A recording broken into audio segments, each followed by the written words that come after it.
Hi everyone, Radhe Radhe, सत श्री अकाल, नमस्कार। मैं शिशिर स्वागत करता हूं आपके अपने यूट्यूब चैनल शिशिर की पाठशाला में। तो इस वीडियो में हम बात करेंगे जो कि RPSC Rajasthan public service commission के अंतर्गत जो आरपीएससी ग्रेड 1 पीजीटी की वैकेंसीज आई हुई हैं, नोटिफिकेशन आई हुई हैं, उसके बारे में हम डिटेल में बात करेंगे कि क्या है एलिजिबिलिटी क्वालिफिकेशन और किस किस सब्जेक्ट में आई हैं वैकेंसीज, अदर स्टेट वाले अप्लाई कर सकते हैं या नहीं, अपेयरिंग वाले अप्लाई कर सकते हैं या नहीं, इंपॉर्टेंट डेट्स क्या हैं, और वही बात करें इसकी फीस क्या है।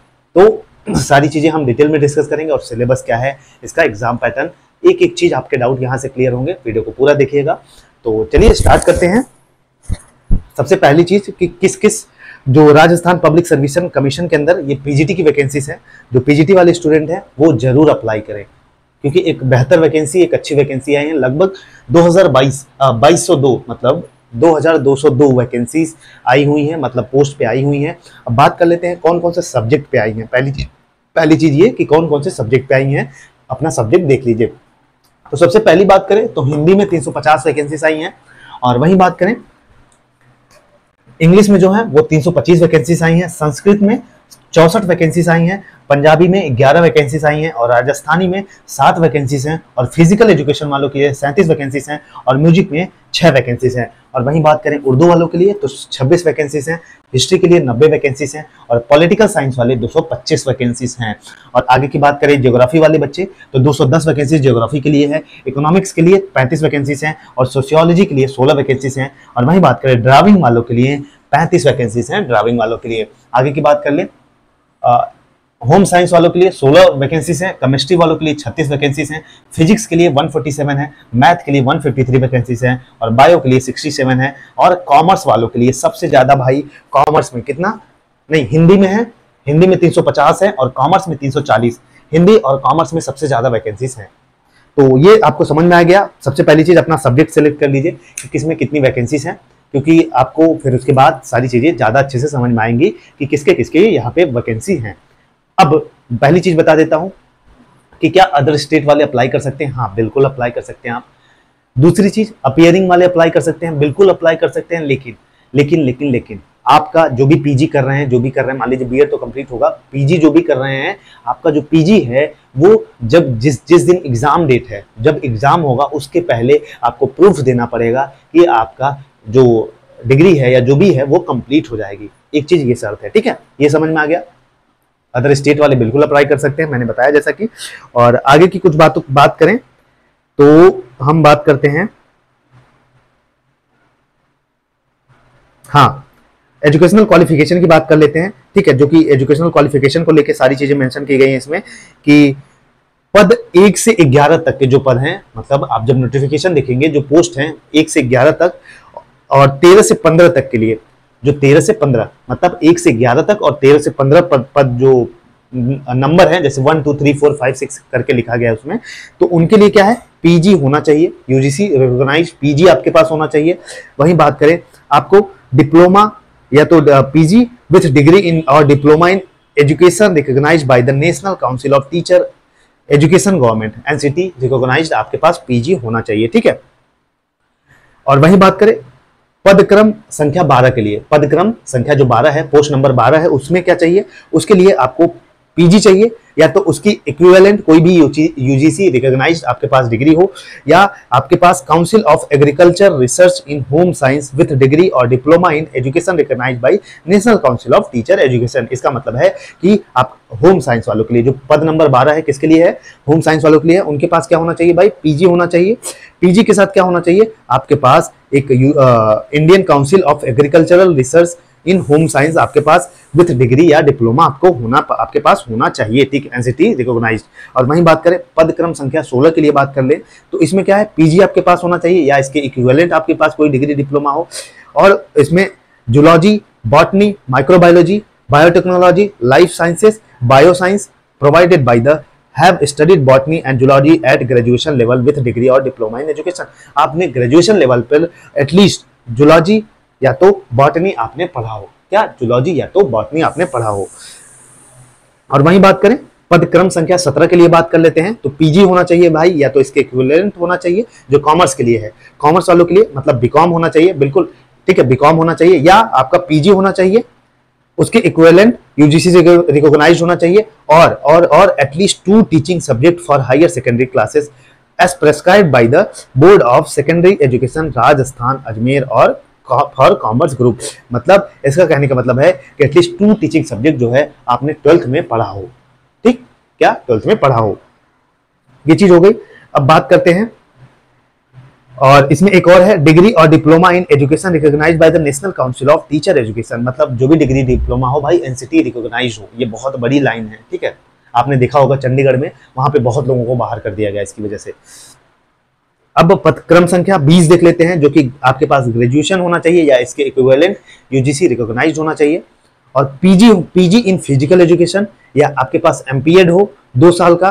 ठीक है, कितने साल का? 2 साल का एमपीएड हो, ये है फिजिकल एजुकेशन वालों के लिए। अब पदक्रम संख्या जो 21 से 24 है, कितना? 21 से 24 है, उनके लिए क्या होना चाहिए? उनके लिए आप ग्रेजुएट होने चाहिए या इक्विवेलेंट एग्जामिनेशन आपने यूजीसी रिकॉग्नाइज्ड कोई भी डिग्री डिप्लोमा हो आपके पास in physical education full time. ठीक है, तो ये थी आपके पास। और दूसरा एलिजिबिलिटी इसमें आपके लिए होना चाहिए कि working knowledge of Hindi written in Devanagari, बिल्कुल आपके पास हिंदी की नॉलेज होनी चाहिए। ठीक है, ये सारी चीजें थी। बाकी आपकी बात करें तो ये 4800 ग्रेड पे की नौकरी है। कितने? 4800 ग्रेड पे की नौकरी है। एक चीज आपको बता दो, प्रोबेशन पीरियड में जब आप रहेंगे तो जो आपको एग्जैक्ट सैलरी होती है वो पूरी सैलरी नहीं मिलेगी। मतलब जैसे जो भी है बेसिक पे है जो, वो वही आपको मिलेगा। ठीक, ये चीज आपको ध्यान में रखना है। अब आगे चलते हैं। आगे जो इंपॉर्टेंट लाइनें इसमें लिखी हैं कि भैया आपकी जो एज वगैरह मैंने बता ही दी।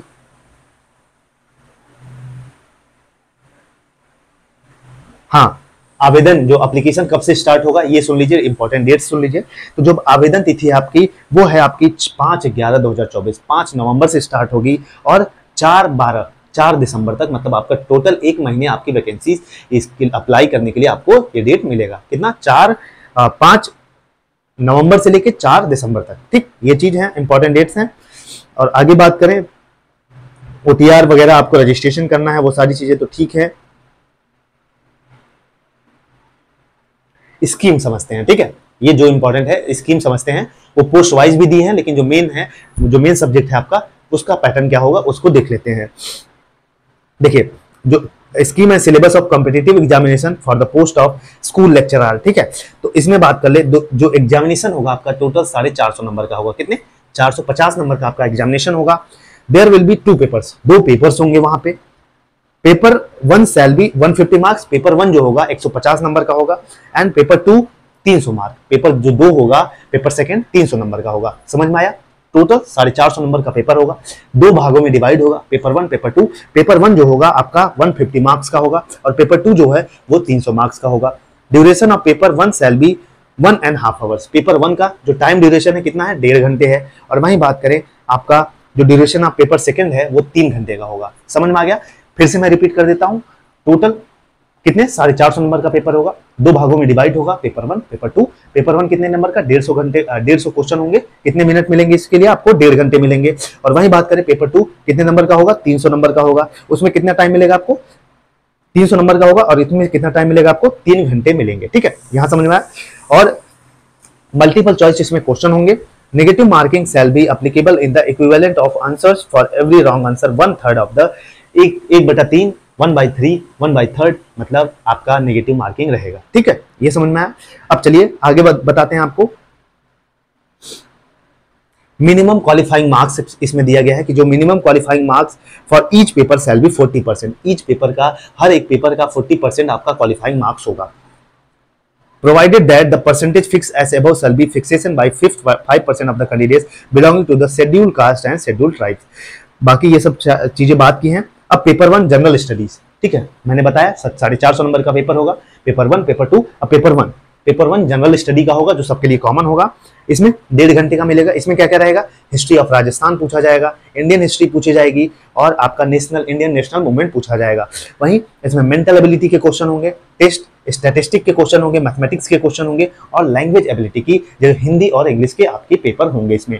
और वहीं बात करें करंट अफेयर्स आएगा, और जनरल साइंस आएगा, इंडियन पॉलिटी आएगी, और वहीं बात करें इसमें ज्योग्राफी ऑफ राजस्थान आएगा। ये जीएस का सिलेबस है। और वहीं 5वां इसमें एजुकेशनल साइकोलॉजी आएगी, आपका एजुकेशनल मैनेजमेंट आएगा, educational scenario in Rajasthan, right of children, मतलब आरटी भी आएगा, ठीक है, आरटी 1 2009-20 में आएगा।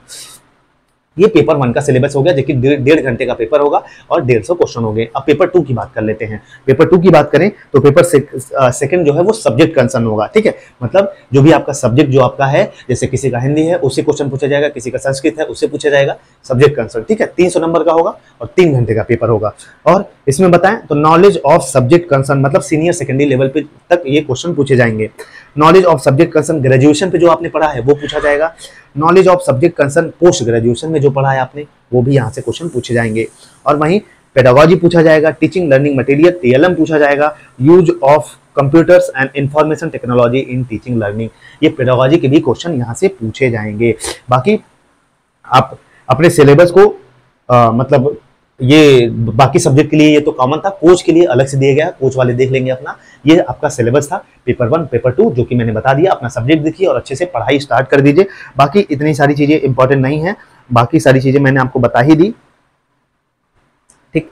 फिजिकल एजुकेशन वगैरह के लिए ये सारी चीजें अलग हैं, बाकी ऐसा कुछ भी नहीं है इसमें। जो मेन चीजें थी मैंने आपको बता दी। और अगर कोई भी डाउट हो तो कमेंट में जरूर मेंशन करिएगा, मैं आपकी जरूर मदद करूंगा। बाकी ऑल द बेस्ट, पढ़ते रहिए, मुस्कुराते रहिए, मेहनत करिए, ये वैकेंसी आपकी है और आप ले सकते हैं। अच्छी खासी वैकेंसीज हैं। जय हिंद, जय भारत।